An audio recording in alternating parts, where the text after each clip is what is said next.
अगर आपने अभी तक हमारा चैनल सब्सक्राइब नहीं किया तो अभी सब्सक्राइब करें और बेल आइकॉन को क्लिक करके हमारी लेटेस्ट वीडियोस के बारे में अपडेट।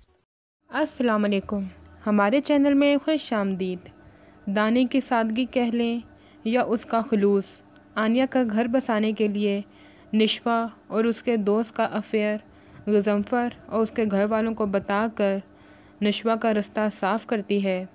वहीं आनिया और अरीश का घर आबाद करने की कोशिश भी करती है, मगर इसी कोशिश में खुद सबकी नज़रों में बुरी बन जाती है।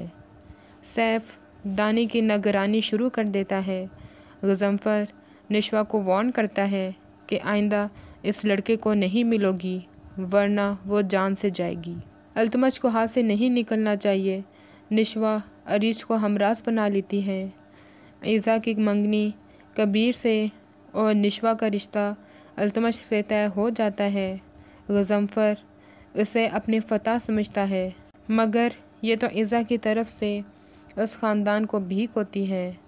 मगर प्रोमो से लगता है निशवा अल्तमश से शादी नहीं करेगी और उसका सहारा अरीश बनेगा। हमारी वीडियो को लाइक करें, शेयर करें और सब्सक्राइब भी।